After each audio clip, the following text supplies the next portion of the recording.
ትንቢተ ዘካርያስ ምዕራፍ አንድ በዳርዮስ በሁለተኛው ዓመት በስምንተኛው ወር የእግዚአብሔር ቃል ወደ አዶ ልጅ ወደ በራክዩ ልጅ ወደ ነቢዩ ወደ ዘካርያስ እንዲህ ሲል መጣ። እግዚአብሔር በአባቶቻችሁ ላይ እጅግ ተቈጥቶ ነበር። ስለዚህ እንዲህ በላቸው፣ የሠራዊት ጌታ እግዚአብሔር እንዲህ ይላል፣ ወደ እኔ ተመለሱ ይላል የሠራዊት ጌታ እግዚአብሔር፣ እኔም ወደ እናንተ እመለሳለሁ ይላል የሠራዊት ጌታ እግዚአብሔር። የቀደሙት ነቢያት ለአባቶቻችሁ እንዲህ ብለው ሰብከዋል። የሠራዊት ጌታ እግዚአብሔር እንዲህ ይላል፣ ከክፉ መንገዳችሁና ከክፉ ሥራችሁ ተመለሱ። እነርሱ ግን አልሰሙም፣ እኔንም አላደመጡም። እንደ እነርሱ አትሁኑ ይላል እግዚአብሔር። አባቶቻችሁ ወዴት ናቸው? ነቢያትስ ለዘላለም በሕይወት ይኖራሉን? ለባሪያዎቼ ስለ ነቢያት ያዘዝኋቸው ቃሎቼና ሥርዓቴ በአባቶቻችሁ ላይ አልደረሱምን? እነርሱም ተመልሰው የሠራዊት ጌታ እግዚአብሔር በመንገዳችንና በሥራችን መጠን ያደርግብን ዘንድ እንዳሰበ እንዲሁ አድርጎብናል አሉ። በዳርዮስ በሁለተኛው ዓመት ሳባጥ በሚባል በአሥራ አንደኛው ወር በሀያ አራተኛው ቀን የእግዚአብሔር ቃል ወደ አዶ ልጅ ወደ በራክዩ ልጅ ወደ ነቢዩ ወደ ዘካርያስ እንዲህ ሲል መጣ። እነሆም አንድ ሰው በመጋላ ፈረስ ተቀምጦ በሌሊት አየሁ። እርሱም በሸለቆው ውስጥ ባሉ በባርሰነት ዛፎች መካከል ቆሞ ነበር። በስተ ኋላውም መጋላና ሐመር አንባላይም ፈረሶች ነበሩ። እኔም ጌታዬ ሆይ እነዚህ ምንድር ናቸው አልሁ። ከእኔም ጋር ይነጋገር የነበረው መልአክ እነዚህ ምን እንደ ሆኑ አሳይሃለሁ አለኝ። በባርሰነት ዛፎች መካከልም ቆሞ የነበረው ሰው እነዚህ በምድር ላይ ይመላለሱ ዘንድ እግዚአብሔር የላካቸው ናቸው ብሎ መለሰ። በባርሰነት ዛፎች መካከል ቆሞ የነበረውን የእግዚአብሔርን መልአክ በምድር ላይ ተመላለስን፣ እነሆም ምድር ሁሉ ዝም ብላ ዐርፋ ተቀምጣለች ብለው መለሱለት። የእግዚአብሔርም መልአክ መልሶ አቤቱ የሠራዊት ጌታ ሆይ እነዚህ 70 ዓመት የተቈጣሃቸውን ኢየሩሳሌምንና የይሁዳን ከተሞች የማትምራቸው እስከ መቼ ነው አለ። እግዚአብሔርም መልሶ ከእኔ ጋር ይነጋገር ለነበረው መልአክ በመልካምና በሚያጽናና ቃል ተናገረው። ስለዚህም ከእኔ ጋር ይነጋገር የነበረው መልአክ እንዲህ አለኝ፣ ስበክ እንዲህም በል፣ የሠራዊት ጌታ እግዚአብሔር እንዲህ ይላል፣ እኔ በታላቅ ቅንዓት በኢየሩሳሌምና በጽዮን ቀንቻለሁ። እኔ ጥቂት ብቻ ተቈጥቼ ሳለሁ እነርሱ ክፋትን ስላገዙት ባልተቸገሩት አሕዛብ ላይ እጅግ ተቈጥቻለሁ። ስለዚህ እግዚአብሔር እንዲህ ይላል፣ ወደ ኢየሩሳሌም በምሕረት ተመልሻለሁ። ቤቴ ይሠራባታል፣ በኢየሩሳሌምም ላይ ገመድ ይዘረጋባታል ይላል የሠራዊት ጌታ እግዚአብሔር። ደግሞም እንዲህ ስትል ስበክ፣ የሠራዊት ጌታ እግዚአብሔር እንዲህ ይላል፣ ከተሞቼ ደግሞ በበጎ ነገር ይረካሉ። እግዚአብሔርም ደግሞ ጽዮንን ያጽናናል፣ ኢየሩሳሌምንም ደግሞ ይመርጣል። ዓይኖቼንም አንሥቼ እነሆ 4 ቀንዶች አየሁ። ከእኔም ጋር ይነጋገር የነበረውን መልአክ እነዚህ ምንድር ናቸው አልሁት። እርሱም እነዚህ ይሁዳንና እስራኤልን ኢየሩሳሌምንም የበተኑ ቀንዶች ናቸው ብሎ መለሰልኝ። እግዚአብሔርም 4 ጠራቢዎች አሳየኝ። እኔም እነዚህ የመጡት ምን ሊሠሩ ነው አልሁ። እርሱም አንድ ሰው ራሱን እስከማያነሣ ድረስ እነዚህ ቀንዶች ይሁዳን የበተኑ ናቸው። እነዚህ ግን ሊያስፈራሩአቸው የይሁዳንም አገር ይበትኑ ዘንድ ቀንዳቸውን ያነሡትን የአሕዛብን ቀንዶች ሊጥሉ መጥተዋል ብሎ ተናገረ። ትንቢተ ዘካርያስ ምዕራፍ 2 ዓይኖቼንም አነሣሁ፣ እነሆም በእጁ የመለኪያ ገመድ የያዘ አንድ ሰውን አየሁ። እኔም አንተ ወዴት ትሄዳለህ አልሁ። እርሱም የኢየሩሳሌምን ወርድና ርዝመት ስንት መሆኑን ሰፍሬ አይ ዘንድ እሄዳለሁ አለኝ። እነሆም ከእኔ ጋር ይነጋገር የነበረው መልአክ ወጣ። ሌላም መልአክ ሊገናኘው ወጣ፣ እንዲህም አለው፣ ሩጥ፣ ይህንም ጕልማሳ እንዲህ በለው፣ ኢየሩሳሌም በውስጥዋ ካሉት ሰዎችና እንስሶች ብዛት የተነሣ ቅጥር እንደሌላቸው መንደሮች ሆና ትኖራለች። እኔ በዙሪያዋ የእሳት ቅጥር እሆንላታለሁ፣ በውስጥዋም ክብርን እሆናለሁ ይላል እግዚአብሔር። እናንተ ሆይ ከሰሜን ምድር ሽሹ ይላል እግዚአብሔር። እንደ አራቱ የሰማይ ነፋሳት በትኛችኋለሁና ይላል እግዚአብሔር። አንቺ ከባቢሎን ሴት ልጅ ጋር የምትኖሪ ጽዮን ሆይ ኰብልዪ። የሠራዊት ጌታ እግዚአብሔር እንዲህ ይላልና ከክብሩ በኋላ ወደ በዘበዙአችሁ አሕዛብ ልኮኛል። የሚነካችሁ የዓይኑን ብሌን የሚነካ ነውና እነሆ እጄን በላያቸው እወዘውዛለሁ። ተገዝተው ለነበሩት ብዝበዛ ይሆናሉ። የሠራዊት ጌታ እግዚአብሔርም እንደ ላከኝ ታውቃላችሁ። የጽዮን ልጅ ሆይ እነሆ መጥቼ በመካከልሽ እኖራለሁና ዘምሪ ደስም ይበልሽ ይላል እግዚአብሔር። በዚያም ቀን ብዙ አሕዛብ ወደ እግዚአብሔር ይጠጋሉ፣ ሕዝብም ይሆኑኛል፣ በመካከልሽም እኖራለሁ። የሠራዊት ጌታ እግዚአብሔርም ወደ አንቺ እንደ ላከኝ ታውቂያለሽ። እግዚአብሔርም ይሁዳን እድል ፈንታው አድርጎ በተቀደሰችው ምድር ይወርሰዋል፣ ኢየሩሳሌምንም ዳግመኛ ይመርጣል። እግዚአብሔር ከተቀደሰ ማደሪያው ነቅቶአልና ሥጋ ለባሽ ሁሉ ሆይ በፊቱ ዝም በል። ትንቢተ ዘካርያስ ምዕራፍ 3 እርሱም ታላቁን ካህን ኢያሱን በእግዚአብሔር መልአክ ፊት ቆሞ አሳየኝ። ሰይጣንም ይከስሰው ዘንድ በስተ ቀኙ ቆሞ ነበር። እግዚአብሔርም ሰይጣንን ሰይጣን ሆይ እግዚአብሔር ይገሥጽህ፣ ኢየሩሳሌምን የመረጠ እግዚአብሔር ይገሥጽህ። በውኑ ይህ ከእሳት የተነጠቀ ትንታግ አይደለምን? አለው። ኢያሱም እድፋም ልብስ ለብሶ በመልአኩ ፊት ቆሞ ነበር። እርሱም መልሶ በፊቱ የቆሙትን እድፋሙን ልብስ ከእርሱ ላይ አውልቁ አላቸው።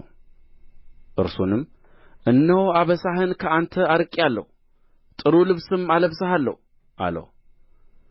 ደግሞ ንጹሕ ጥምጥም በራሱ ላይ አድርጉ አለ። እነርሱም በራሱ ላይ ንጹሕ ጥምጥም አደረጉ፣ ልብስንም አለበሱት። የእግዚአብሔርም መልአክ በአጠገቡ ቆሞ ነበር። የእግዚአብሔርም መልአክ በኢያሱ እንዲህ ሲል አዳኘበት። የሠራዊት ጌታ እግዚአብሔር እንዲህ ይላል፣ በመንገዴ ብትሄድ ትእዛዜንም ብትጠብቅ በቤቴ ላይ ትፈርዳለህ፣ አደባባዮቼንም ትጠብቃለህ። በዚህም ከቆሙት ከእነዚህ ጋር መግባትን እሰጥሃለሁ። ታላቁ ካህን ኢያሱ ሆይ ስማ፣ በፊትህም የሚቀመጡት ባልንጀሮችህ ለምልክት የሚሆኑ ሰዎች ናቸውና ይስሙ። እነሆ እኔ ባሪያዬን ቍጥቋጥ አወጣለሁ። በኢያሱ ፊት ያኖርሁት ድንጋይ እነሆ አለ። በአንዱ ድንጋይ ላይ 7 ዓይኖች አሉ። እነሆ ቅርጹን እቀርጻለሁ ይላል የሠራዊት ጌታ እግዚአብሔር። የዚያችንም ምድር በደል በአንድ ቀን አስወግዳለሁ። በዚያን ቀን ይላል የሠራዊት ጌታ እግዚአብሔር፣ እያንዳንዱ ከወይኑና ከበለሱ በታች ሆኖ ባልንጀራውን ይጠራል። ትንቢተ ዘካርያስ ምዕራፍ 4 ከእኔም ጋር ይነጋገር የነበረው መልአክ ተመልሶ ከእንቅልፉ እንደሚነቃ ሰው አነቃኝ። እርሱም የምታየው ምንድር ነው አለኝ። እኔም እነሆ ሁለንተናው ወርቅ የሆነውን መቅረዝ አየሁ። የዘይትም ማሰሮ በራሱ ላይ ነበረ፣ 7 መብራቶች ነበሩበት። በራሱም ላይ ለነበሩት መብራቶች 7 ቧንቧዎች ነበሩአቸው። 2 የወይራ ዛፎች አንዱ በማሰሮው በስተ ቀኝ አንዱም በስተ ግራው ሆነው በአጠገቡ ነበሩ አልሁ።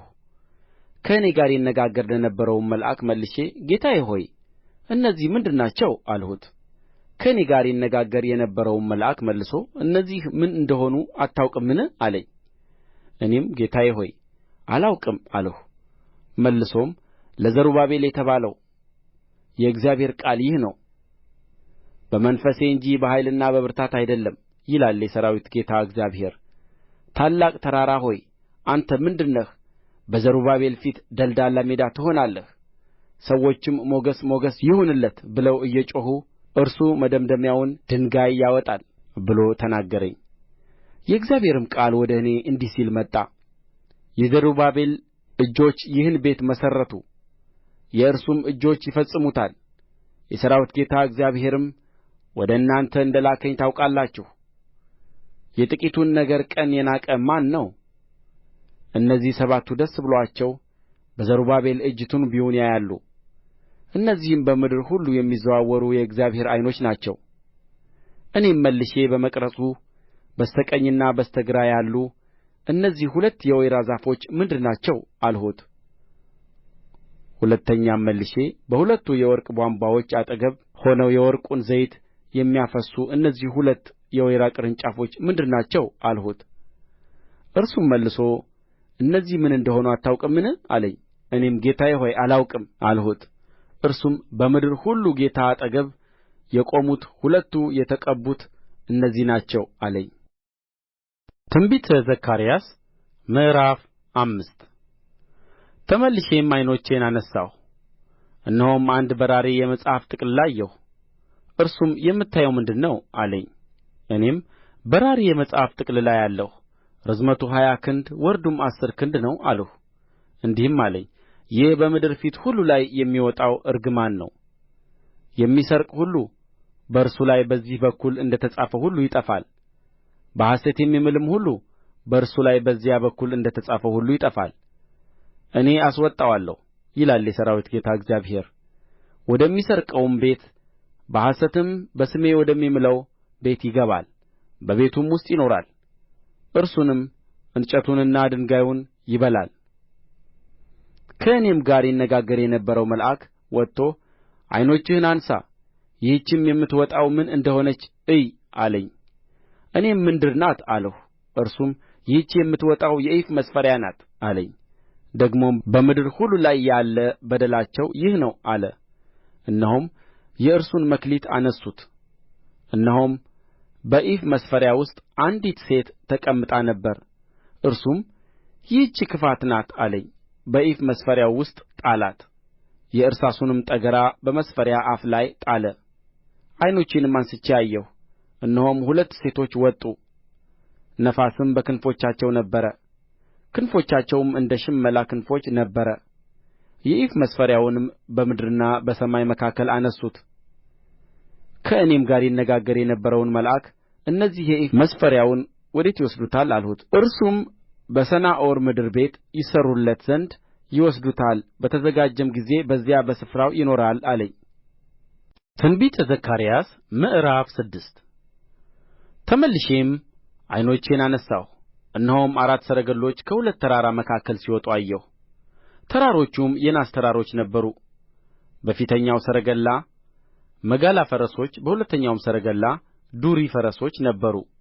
በሦስተኛውም ሰረገላ አምባላይ ፈረሶች፣ በአራተኛውም ሰረገላ ቅጥልጣል ፈረሶች ነበሩ። ከእኔ ጋር ይነጋገር ለነበረው መልአክ መልሼ ጌታዬ ሆይ እነዚህ ምንድር ናቸው አልሁት። መልአኩም መልሶ እነዚህ በምድር ሁሉ ጌታ ፊት ከቆሙበት ስፍራ የሚወጡ 4ቱ የሰማይ ነፋሳት ናቸው። ዱሪ ፈረሶች ያሉበት ወደ ሰሜን ይወጣል፣ አምባላዮቹም ከእነርሱ በኋላ ይወጣሉ፣ ቅጥልጣሎችም ወደ ደቡብ ይወጣሉ አለኝ። መጋላዎቹም ደግሞ ወጡ፣ በምድርም ይመላለሱ ዘንድ ለመሄድ ይፈልጉ ነበር። እርሱም ሂዱ፣ በምድር ላይ ተመላለሱ አለ። እነርሱም በምድር ላይ ተመላለሱ፣ ጮኹም። እነሆ ወደ ሰሜን ምድር የሚወጡት እነርሱ መንፈሴን በሰሜን ምድር ላይ አሳርፈዋል ብሎ ተናገረኝ። የእግዚአብሔርም ቃል ወደ እኔ እንዲህ ሲል መጣ።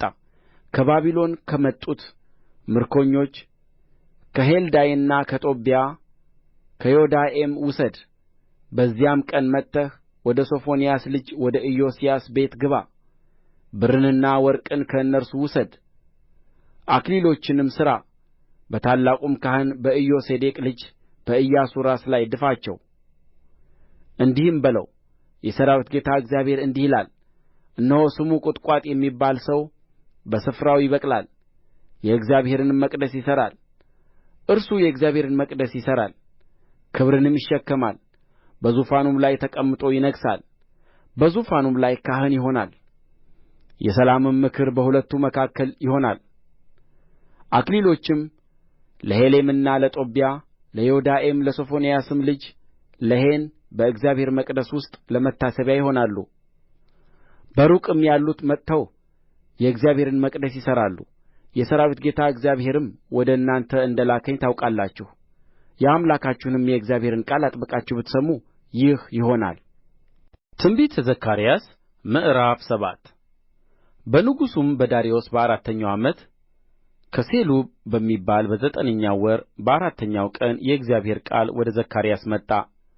የቤቴልም ሰዎች ሳራስርንና ሬጌሜሌክን ሰዎቻቸውንም በእግዚአብሔር ፊት ይለምኑ ዘንድ ለሠራዊት ጌታ ለእግዚአብሔር ቤት ካህናት ለነቢያትም ባለፉት ዓመታት እንዳደረግሁት በአምስተኛው ወር መለየትና ማልቀስ ይገባኛልን ብለው ይናገሩ ዘንድ ልኮአቸው ነበር። የሠራዊትም ጌታ የእግዚአብሔር ቃል ወደ እኔ እንዲህ ሲል መጣ። ለምድሩ ሕዝብ ሁሉ ለካህናቱም እንዲህ ብለህ ተናገራቸው። በዚህ በሰባው ዓመት በአምስተኛውና በሰባተኛው ወር በጾማችሁና ባለቀሳችሁ ጊዜ በውኑ ለእኔ ጾም ጾማችሁልኝ? በምትበሉትና በምትጠጡበትስ ጊዜ ለራሳችሁ የምትበሉና የምትጠጡ አይደላችሁምን? ኢየሩሳሌምን በዙሪያዋ ያሉ ከተሞች ገና ሰዎች ባሉባቸው ጊዜ በምቾትም ተቀምጠው ሳሉ ደቡቡና ቈላውም ሰዎች ባሉባቸው ጊዜ እግዚአብሔር በቀደሙት ነቢያት እጅ የተናገረውን ቃል መስማት አይገባችሁምን? የእግዚአብሔርም ቃል ወደ ዘካርያስ እንዲህ ሲል መጣ። የሠራዊት ጌታ እግዚአብሔር እንዲህ ብሎ ተናግሮአል። እውነተኛውን ፍርድ ፍረዱ፣ ቸርነትንና ምሕረትን ሁላችሁ ለወንድሞቻችሁ አድርጉ። መበለቲቱንና ድሀ አደጉን መጻተኛውንና ችግረኛውን አትበድሉ። ከእናንተም ማንም በወንድሙ ላይ ክፉውን ነገር በልቡ አያስብ። እነርሱ ግን ደንደሳቸውን አዞሩ እንጂ መስማትን እንቢ አሉ፣ እንዳይሰሙም ጆሮአቸውን አደነቈሩ። የሠራዊትም ጌታ እግዚአብሔር በቀደሙት ነቢያት እጅ በመንፈሱ የላከውን ሕጉንና ቃሉን እንዳይሰሙ ልባቸውን እንደ አልማዝ አጠነከሩ። ስለዚህ ከሠራዊት ጌታ ከእግዚአብሔር ዘንድ ታላቅ ቍጣ መጣ። እኔ በጠራሁ ጊዜ እነርሱ እንዳልሰሙኝ እንዲሁ እነርሱ በሚጠሩበት ጊዜ እኔ አልሰማም ይላል የሠራዊት ጌታ እግዚአብሔር። ወደማያውቋቸውም አሕዛብ ሁሉ በዐውሎ ነፋስ በተንኋቸው። እንዲሁ ከእነርሱ በኋላ ምድሪቱ ባድማ ሆናለች፣ የሚተላለፍባትና የሚመላለስባት አልነበረም። ያማረችውንም ምድር ባድማ አደረጉአት።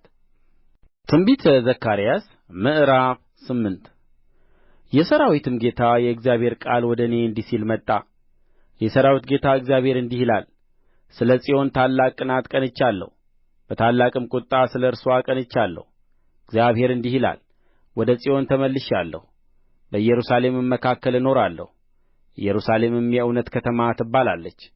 የሠራዊትም ጌታ እግዚአብሔር ተራራ የተቀደሰ ተራራ ይባላል። የሠራዊት ጌታ እግዚአብሔር እንዲህ ይላል፣ ዳግመኛ ሽማግሌዎችና ባልቴቶች በኢየሩሳሌም አደባባይ ይቀመጣሉ። ሰውም ሁሉ ከዕድሜው ብዛት የተነሣ ምርኩዝ በእጁ ይይዛል። የከተማይቱም አደባባዮች በእነዚያ በሚጫወቱ ወንዶችና ሴቶች ልጆች ይሞላሉ። የሠራዊት ጌታ እግዚአብሔር እንዲህ ይላል፣ በዚህ ወራት በዚህ ሕዝብ ቅሬታ ዓይን ዘንድ ድንቅ ቢሆን በውኑ በእኔ ዓይን ዘንድ ደግሞ ድንቅ ይሆናልን? ይላል የሠራዊት ጌታ እግዚአብሔር። የሠራዊት ጌታ እግዚአብሔር እንዲህ ይላል፣ እነሆ ሕዝቤን ከምሥራቅ ምድርና ከምዕራብ ምድር አድነዋለሁ፣ አመጣቸዋለሁም፣ በኢየሩሳሌምም ውስጥ ይኖራሉ። እነርሱም ሕዝብ ይሆኑኛል፣ እኔም በእውነትና በጽድቅ አምላክ እሆናቸዋለሁ። የሠራዊት ጌታ እግዚአብሔር እንዲህ ይላል፣ መቅደሱ ይሠራ ዘንድ የሠራዊት ጌታ የእግዚአብሔር ቤት ከተመሠረተበት ቀን ጀምሮ ከነቢያት አፍ ይህን ቃል በዚህ ዘመን የሰማችሁ እናንተ ሆይ እጃችሁን አበርቱ። ከዚያ ወራት አስቀድሞ ለሰውና ለእንስሳ ዋጋ አልነበረምና እኔም ሰውን ሁሉ በወንድሙ ላይ አስነሥቼ ነበርና ከአስጨናቂው የተነሣ ለሚገባውና ለሚወጣው ሰላም አልነበረም። አሁን ግን እንደ ቀድሞው ዘመን በዚህ ሕዝብ ቅሬታ ላይ አልሆነም ይላል የሠራዊት ጌታ እግዚአብሔር። ነገር ግን ሰላምን እዘራለሁ፣ ወይኑ ፍሬውን ይሰጣል፣ ምድርም አዝመራዋን ታወጣለች፣ ሰማያትም ጠላቸውን ይሰጣሉ። ለዚህም ሕዝብ ቅሬታ ይህን ነገር ሁሉ አወርሳለሁ። የይሁዳ ቤትና የኢየሩሳሌም ቤት ሆይ በአሕዛብ ዘንድ እርግማን እንደ ነበራችሁ እንዲሁ አድናችኋለሁ፣ በረከትም ትሆናላችሁ። አትፍሩ፣ እጃችሁንም አበርቱ። የሠራዊት ጌታ እግዚአብሔር እንዲህ ይላልና አባቶቻችሁ እጅግ ባስቈጡኝ ጊዜ ክፉ ለማድረግ እንዳሰብሁ እንዳልተጸጸትሁም ይላል የሠራዊት ጌታ እግዚአብሔር እንዲሁ ዳግመኛ ለኢየሩሳሌምና ለይሁዳ ቤት በዚህ ወራት በጎነትን አደርግ ዘንድ አስቤአለሁ። አትፍሩ። የምትሠሩት ነገር ይህ ነው። እያንዳንዳችሁ ከባልንጀራችሁ ጋር እውነትን ተነጋገሩ። በበር አደባባያችሁም የእውነትንና የሰላምን ፍርድ ፍረዱ። ሁላችሁም በባልንጀራችሁ ላይ ክፉ ነገር በልባችሁ አታስቡ፣ የሐሰትንም መሐላ አትውደዱ። ይህን ነገር ሁሉ እጠላለሁና ይላል እግዚአብሔር። የሠራዊት ጌታ እግዚአብሔር ቃል ወደ እኔ እንዲህ ሲል መጣ። የሠራዊት ጌታ እግዚአብሔር እንዲህ ይላል፣ የአራተኛው ወር ጾም፣ የአምስተኛውም የሰባተኛውም የአሥረኛውም ወር ጾም ለይሁዳ ቤት ደስታና ተድላ የሐሤትም በዓላት ይሆናል። ስለዚህም እውነትንና ሰላምን ውደዱ። የሠራዊት ጌታ እግዚአብሔር እንዲህ ይላል፣ በብዙ ከተሞች የሚቀመጡ አሕዛብ ገና ይመጣሉ። በአንዲትም ከተማ የሚኖሩ ሰዎች እግዚአብሔርን እንለምን ዘንድ የሠራዊትንም ጌታ እግዚአብሔርን እንፈልግ ዘንድ ኑ እንሂድ፣ እኔም እሄዳለሁ እያሉ ወደ ሌላ ከተማ ይሄዳሉ። ብዙ ወገኖችና ኃይለኞች አሕዛብ በኢየሩሳሌም የሠራዊትን ጌታ እግዚአብሔርን ይፈልጉ ዘንድ እግዚአብሔርን ይለምኑ ዘንድ ይመጣሉ። የሠራዊትም ጌታ እግዚአብሔር እንዲህ ይላል፣ በዚያ ዘመን ከአሕዛብ ቋንቋ ሁሉ 10 ሰዎች የአንዱን አይሁዳዊ ሰው ልብስ ዘርፍ ይዘው እግዚአብሔር ከእናንተ ጋር እንዳለ ሰምተናልና ከእናንተ ጋር እንሂድ ይላሉ። ትንቢተ ዘካርያስ ምዕራፍ 9 የእግዚአብሔር ቃል ሸክም በሴድራክ ምድር ላይ ነው፣ በደማስቆም ላይ ያርፋል። የእግዚአብሔር ዓይን ወደ ሰውና ወደ እስራኤል ነገድ ሁሉ ዘንድ ነው። ደግሞም በዳርቻዋ ባለችው በሐማት ላይ እጅግ ጠቢበኞች በሆኑ በጢሮስና በሲዶና ላይ ነው። ጢሮስም ምሽግን ለራስዋ ሠርታለች፣ ብሩንም እንደ አፈር ጥሩውንም ወርቅ እንደ መንገድ ጭቃ አከማችታለች። እነሆ ጌታ ይገፍፋታል፣ በባሕርም ላይ ያለውን ብርታትዋን ይመታል። እርስዋም በእሳት ትበላለች። አስቀሎና አይታ ትፈራለች፣ ጋዛ ደግሞ አይታ እጅግ ትታመማለች። አቃሮንም እንዲሁ ተስፋዋ ይቈረጣልና ንጉሡም ከጋዛ ይጠፋል። በአስቀሎናም የሚቀመጥ አይገኝም። የተደባለቀ ወገን በአዛጦን ይቀመጣል። የፍልስጥኤማውያንንም ትዕቢት አጠፋለሁ፣ ደሙንም ከአፉ ውስጥ ርኩሱንም ነገር ከጥርሱ መካከል አስወግዳለሁ። እርሱም ደግሞ ለአምላካችን ቅሬታ ይሆናል፣ በይሁዳም እንደ አለቃ ይሆናል። አቃሮንም እንደ ኢያቡሳዊ ይሆናል። እኔም ማንም እንዳይሄድና እንዳይመለስ እንደ ጠባቂ ጦር ሆኖ በቤቴ ዙሪያ ሰፈር አደርጋለሁ። አሁንም በዓይኔ አይቻለሁና ከዚህ በኋላ አስጨናቂ አያልፍባቸውም። አንቺ የጽዮን ልጅ ሆይ እጅግ ደስ ይበልሽ፣ አንቺ የኢየሩሳሌም ልጅ ሆይ እልል በዪ። እነሆ ንጉሥሽ ጻድቅና አዳኝ ነው፣ ትሑትም ሆኖ በአህያይቱ ግልገል በውርንጫይቱ ላይ ተቀምጦ ወደ አንቺ ይመጣል።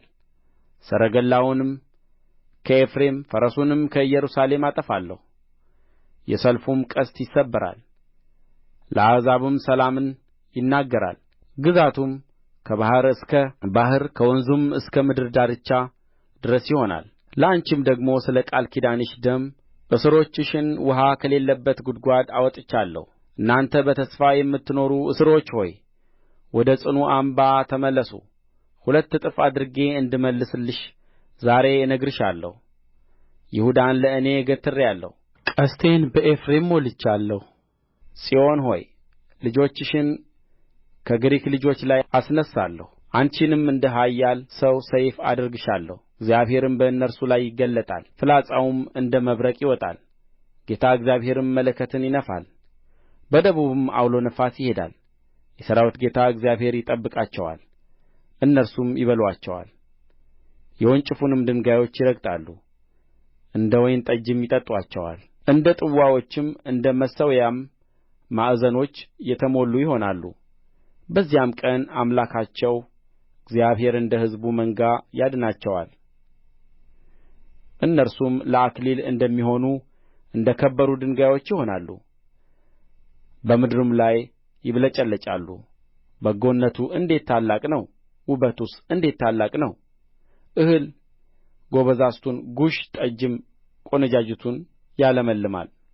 ትንቢተ ዘካርያስ ምዕራፍ 10 በኋለኛው ዝናብ ጊዜ ከእግዚአብሔር ዘንድ ዝናቡን ለምኑ።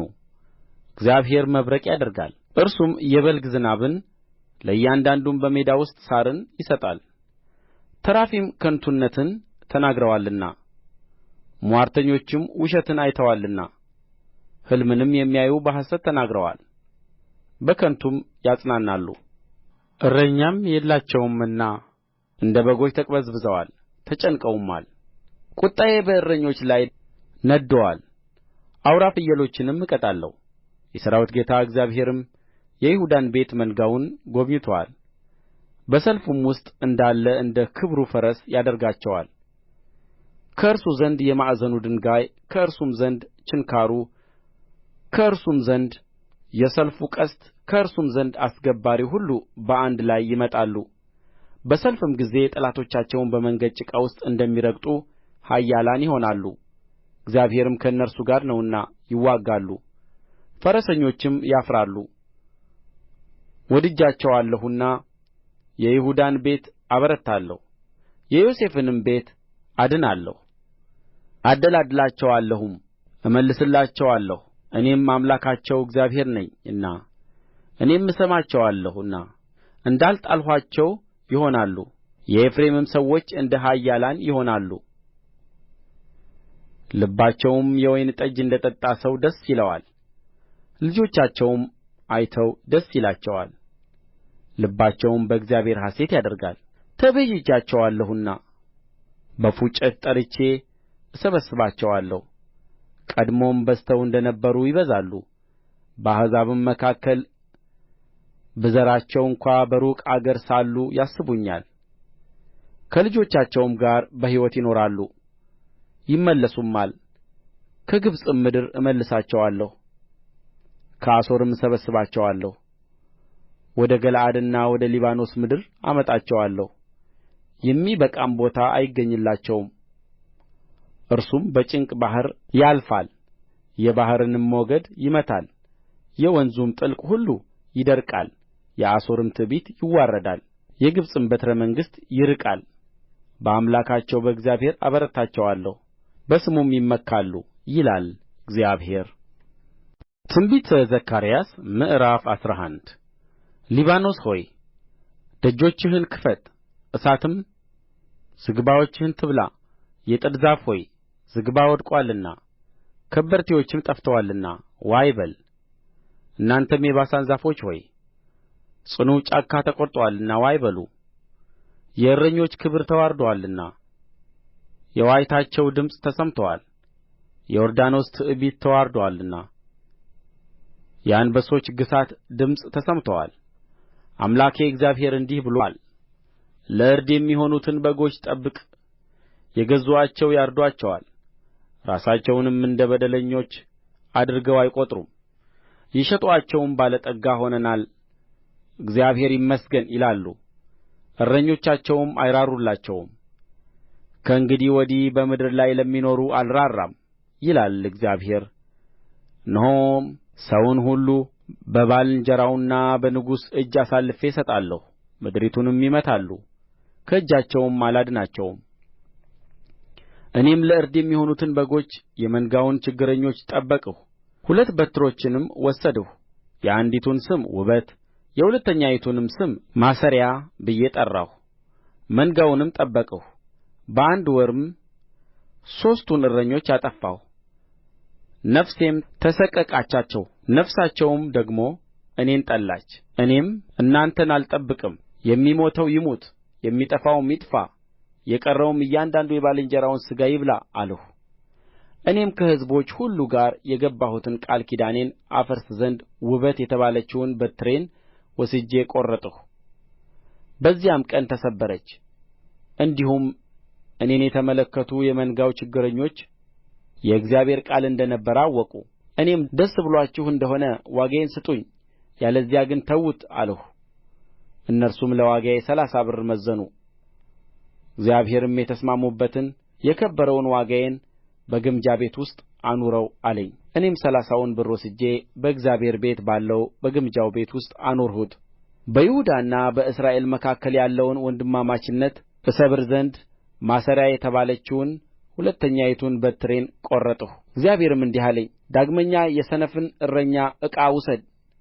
እነሆ በአገሩ ውስጥ እረኛ አስነሣለሁ፣ እርሱም የጠፋውን አያስብም፣ የባዘነውን አይፈልግም፣ የተሰበረውን አይጠግንም፣ የዳነውንም አይቀልብም። ነገር ግን የሰባውን ሥጋ ይበላል፣ ሰኰናውንም ይቀለጣጥማል። መንጋውን ለሚተው ለምናምንቴ እረኛ ወዮለት!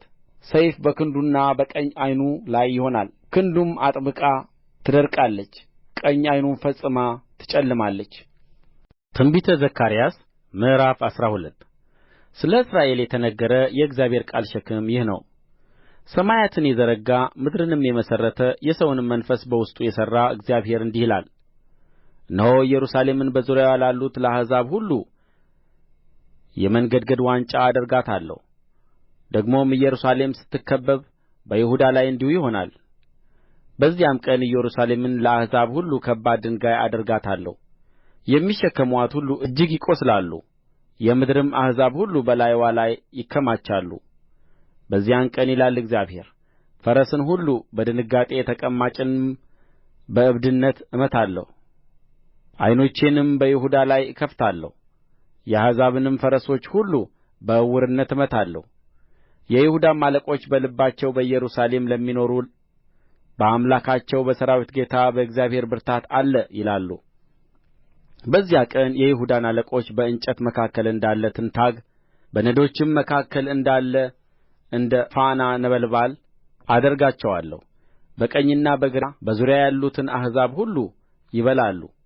ከዚያም ወዲያ ኢየሩሳሌም በስፍራዋ በኢየሩሳሌም ትኖራለች። እግዚአብሔርም የዳዊት ቤት ክብርና የኢየሩሳሌም ሰዎች ክብር በይሁዳ ክብር ላይ እንዳይታበይ የይሁዳን ድንኳኖች አስቀድሞ ያድናል።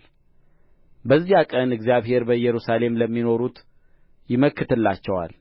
በዚያም ቀን ከእነርሱ መካከል ደካማው እንደ ዳዊት ይሆናል፣ የዳዊትም ቤት በፊታቸው እንደ እግዚአብሔር መልአክ እንደ አምላክ ይሆናል።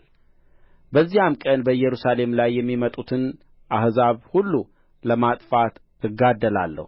በዳዊትም ቤት ላይ በኢየሩሳሌምም በሚኖሩት ላይ የሞገስንና የልመናን መንፈስ አፈስሳለሁ። ወደ እርሱም ወደ ወጉት ይመለከታሉ።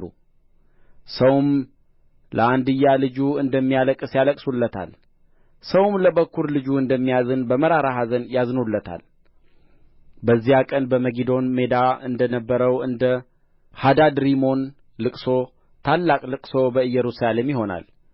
ምድሪቱም ታለቅሳለች፣ እያንዳንዱ ወገን ለብቻው፣ የዳዊት ቤት ወገን ለብቻው፣ ሴቶቻቸውም ለብቻቸው፣ የናታን ቤት ወገን ለብቻው፣ ሴቶቻቸውም ለብቻቸው፣ የሌዊ ቤት ወገን ለብቻው፣ ሴቶቻቸውም ለብቻቸው፣ የሰሜኢ ወገን ለብቻው፣ ሴቶቻቸውም ለብቻቸው፣ የቀሩት ወገኖች ሁሉ እያንዳንዱ ወገን ለብቻው፣ ሴቶቻቸውም ለብቻቸው ያለቅሳሉ። ትንቢተ ዘካርያስ ምዕራፍ 13 በዚያ ቀን ለዳዊት ቤትና በኢየሩሳሌም ለሚኖሩ ከኃጢአትና ከርኵሰት የሚያነጻ ምንጭ ይከፈታል። በዚያ ቀን ይላል የሠራዊት ጌታ እግዚአብሔር፣ የጣዖታትን ስም ከምድር አጠፋለሁ፣ ከዚያም በኋላ አይታሰቡም። ደግሞም ሐሰተኞችን ነቢያትና ርኩስ መንፈስን ከምድር ላይ አስወግዳለሁ። ማንም ደግሞ ትንቢት ቢናገር የወለዱት አባቱና እናቱ አንተ በእግዚአብሔር ስም ሐሰትን ተናግረሃልና በሕይወት አትኖርም ይሉታል። ትንቢትንም ሲናገር የወለዱት አባቱና እናቱ ይወጉታል። በዚያም ቀን ነቢያቱ ሁሉ ትንቢትን ሲናገሩ እያንዳንዱ ስለ ራእዩ ያፍራል፣ ይታለሉም ዘንድ የማቅ ልብስ አይለብሱም። እርሱ ግን ከታናሽነቴ ጀምሮ ባሪያ ሆኜ ነበርሁና ገበሬ ሰው ነኝ እንጂ ነቢይ አይደለሁም ይላል። ሰውም ይህ በእጅህ መካከል ያለ ቍስል ምንድር ነው ይለዋል። እርሱም በወዳጆቼ ቤት የቈሰልሁት ቍስል ነው ይላል። ሰይፍ ሆይ ባልንጀራዬ በሆነው ሰው በእረኛዬ ላይ ንቃ ይላል የሠራዊት ጌታ እግዚአብሔር። እረኛውን ምታ፣ በጎቹም ይበተናሉ። እጄንም በታናናሾች ላይ እመልሳለሁ፣ በምድርም ሁሉ ላይ ሁለት ክፍል ተቈርጠው ይሞታሉ ይላል እግዚአብሔር። ሦስተኛውም ክፍል በእርስዋ ውስጥ ይቀራል። ሦስተኛውንም ክፍል ወደ እሳት አገባለሁ። ብርም እንደሚነጥር አነጥራቸዋለሁ፣ ወርቅም እንደሚፈተን እፈትናቸዋለሁ። እነርሱም ስሜን ይጠራሉ፣ እኔም እሰማቸዋለሁ። እኔም ይህ ሕዝቤ ነው እላለሁ፣ እርሱም እግዚአብሔር አምላኬ ነው ይላል። ትንቢተ ዘካርያስ ምዕራፍ 14 እነሆ የእግዚአብሔር ቀን ይመጣል፣ ብዝበዛሽንም በውስጥሽ ይካፈላሉ። አሕዛብንም ሁሉ በኢየሩሳሌም ላይ ለሰልፍ እሰበስባለሁ። ከተማይቱም ትያዛለች፣ ቤቶችም ይበዘበዛሉ፣ ሴቶችም ይነወራሉ። የከተማይቱም እኵሌታ ለምርኮ ይወጣል፣ የቀረው ሕዝብ ግን ከከተማ አይጠፋም። እግዚአብሔርም ይወጣል፣ በሰልፍም ቀን እንደ ተወጋ ከእነዚያ አሕዛብ ጋር ይዋጋል። በዚያም ቀን እግሮቹ በኢየሩሳሌም ትይዩ በምሥራቅ በኩል ባለው በደብረ ዘይት ላይ ይቆማሉ። ደብረ ዘይትም በመካከል ወደ ምሥራቅና ወደ ምዕራብ ይሰነጠቃል፣ እጅግም ታላቅ ሸለቆ ይሆናል። የተራራውም እኵሌታ ወደ ሰሜን እኵሌታውም ወደ ደቡብ ይርቃል።